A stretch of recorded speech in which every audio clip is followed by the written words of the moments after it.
शुरुआत में दिखाते हैं कि डोम के अंदर इस टाउन के लोगों का आज चौथा दिन है। बारबी जूलिया के घर में रहने लगा है और सुबह उनके पड़ोसन हैरेट दही मांगने आती है। कुछ देर बाद बारबी पुलिस स्टेशन चला जाता है। जब हैरेट घर से बाहर आती है तो अपने पति को सड़क पर देखती है। जिस दिन डोम ने टाउन को कवर किया था उससे कुछ दिन पहले उसका पति टाउन से बाहर गया हुआ था। अब उसको देखकर तो हैरेट को लगता है कि शायद डोम गायब हो गया है, पर जब वो उसे टच करती है तो उसका पति गायब हो जाता है और हैरेट का हाथ डोम पर पड़ जाता है। तभी उसको एक जोर का शॉक लगता है और उसका लेबर पेन वहीं शुरू हो जाता है। अब जिम के घर पर जूनियर फिर से एंजी के कमरे में जाता है, लेकिन जिम ने एंजी को प्रोटेक्ट करने का वादा किया था, इसीलिए वो अपने बेटे को खींचकर बाहर लेके जाता है और कहता है कभी यहाँ लौटकर मत आना। जूनियर को अपने पिता पर बहुत गुस्सा आता है, लेकिन फिलहाल वो कुछ नहीं कर पाता। एंजी को रोज की मौत का बहुत दुख होता है क्योंकि वो एंजी को अपनी बेटी की तरह प्यार करती थी। वो रोज के रेस्टोरेंट में जाकर देखती है कि रोज की लाश अभी भी किचन काउंटर पर पड़ी हुई है। तभी बैन भी आ जाता है और दोनों मिलकर उसके शरीर को दफनाने लगते हैं। अब लिंडा, बारबी और जूनियर रोज के कातिलों की तलाश में निकल पड़ते हैं। जूनियर उन्हें मार डालना चाहता है क्योंकि उन गुंडों ने एंजी को भी मारा था, पर लिंडा कहती है कि बेवजह वायलेंस नहीं करना चाहिए। फिर ओली नाम के किसान को दिखाते हैं जिसके पास एक बड़ा इरिगेशन सिस्टम है। इस सिस्टम के द्वारा वो टाउन को रनिंग वाटर सप्लाई कर सकता है। जिम और ओली ने मिलकर लोगों को पानी और प्रोपेन बेचने का प्लान बनाया था, लेकिन अब ओली जिम से कहता है कि इस स्टोरेज का सारा प्रोपेन मेरा है, तुम्हारा इस पर कोई हक नहीं है। जब जिम उसके स्टोरेज में जाता है तो उसका एक आदमी जिम को रोक देता है। फिलहाल तो जिम चला जाता है, लेकिन वो इतना माल यूं ही नहीं छोड़ने वाला है।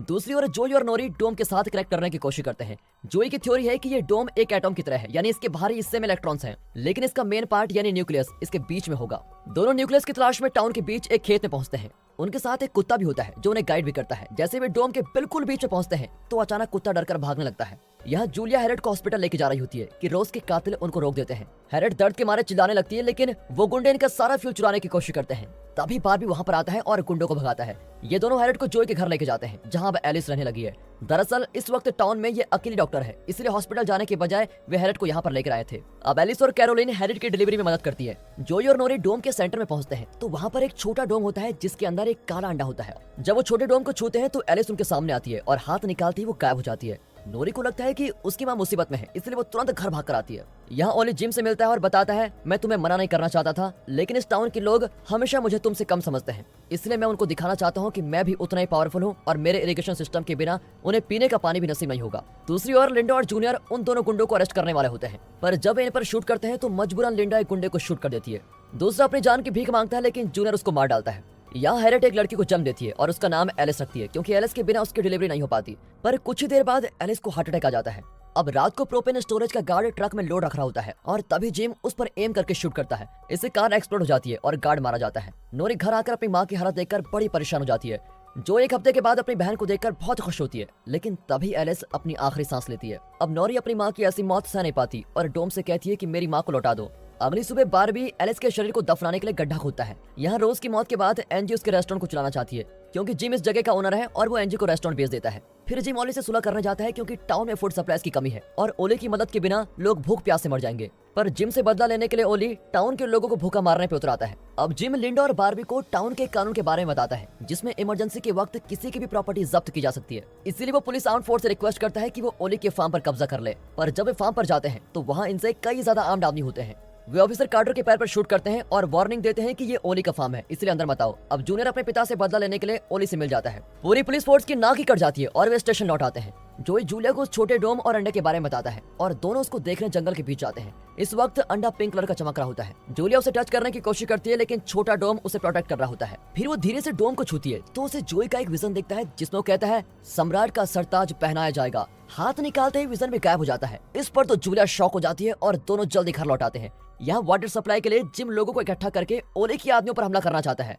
पर बारबी कहता है इस तरह टाउन के लोगों को आपस में लड़ना ठीक नहीं है। इसके बजाय हम ओली के फार्म से पानी को टाउन के किसी और भाग में डाइवर्ट कर सकते हैं। इसमें पानी की वेस्टेज का डर है, लेकिन लड़ाई छेड़ने से तो यही अच्छा है। पर जिम राजी नहीं होता और लोगों को इकट्ठा करने का ऑर्डर देता है। अब जिम की पीठ पीछे लिंडा और बारबी पानी को डाइवर्ट करने का प्लान बनाते हैं। ओली जूनियर को जिम के खिलाफ भड़काता है और कहता है तुम्हारी माँ का एक्सीडेंट नहीं हुआ था, बल्कि उसने खुद अपनी कार क्रैश की थी। जूनियर को तो अब अपने पिता पर बहुत गुस्सा आता है कि उसने ये बात जूनियर से क्यों छुपाई थी। कुछ समय बाद बारबी ओली की जगह पर एक्सप्लोजन क्रिएट करने की कोशिश करता है जिससे पानी के बहाव को डाइवर्ट किया जा सके, पर इतने में जिम अपने आदमी लेके आता है और ओली के आदमियों के साथ उनका शूट आउट होता है। इसी बीच बारबी एक्सप्लोसिव को सेट कर देता है और जब वो फटता है तो पानी बड़ी आसानी से डाइवर्ट होकर बहने लगता है। तभी जूनियर अपने पिता के सर पर मारकर उसे नीचे गिरा देता है। अब ओली के आदमी उसका साथ छोड़ देते हैं क्योंकि काम के बदले अब उन्हें पानी नहीं मिलने वाला। ओली जूनियर को गन दिखाकर उसके पिता को मार डालने को कहता है, लेकिन जूनियर जिम से पूछता है कि आपने मेरी माँ की मौत के बारे में झूठ क्यों बोला। जिम कहता है कि मैं तुम्हें दुखी नहीं करना चाहता था, तुम चाहे मुझसे कितनी नफरत कर लो, लेकिन तुम मेरे बेटे हो और मैं कभी तुम्हें दुखी नहीं देख सकता। ये सुनकर जूनियर अपने पिता को मार नहीं पाता।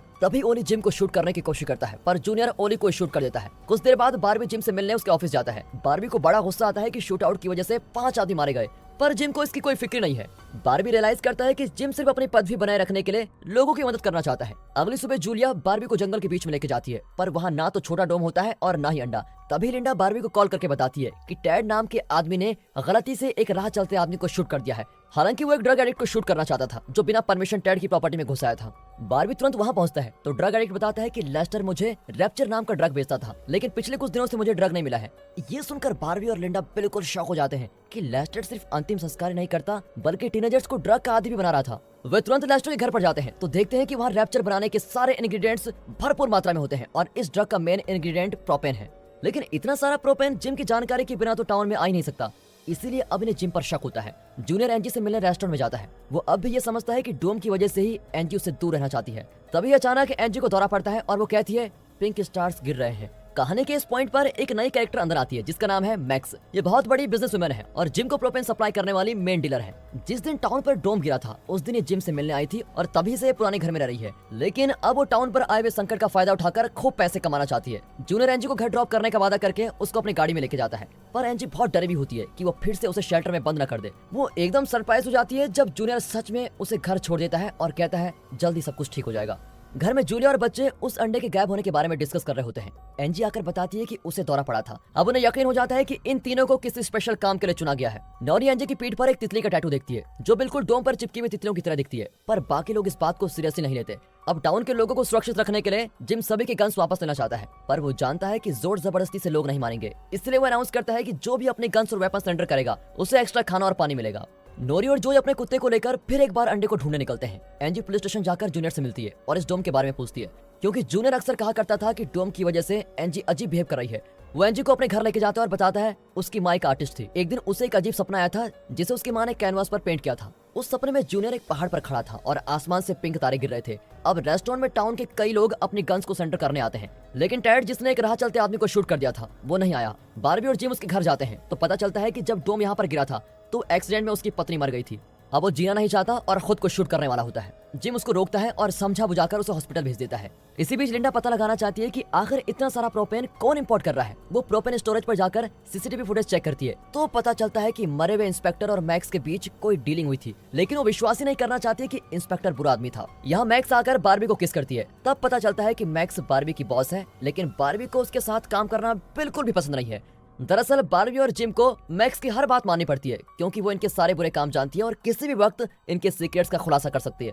जब बारबी और मैक्स अकेले होते हैं तो वो कहती है मैं जूलिया को बता दूंगी कि तुमने उसके पति पीटर का खून किया है। दरअसल उस दिन बारबी ने घबराहट में मैक्स को फोन किया था।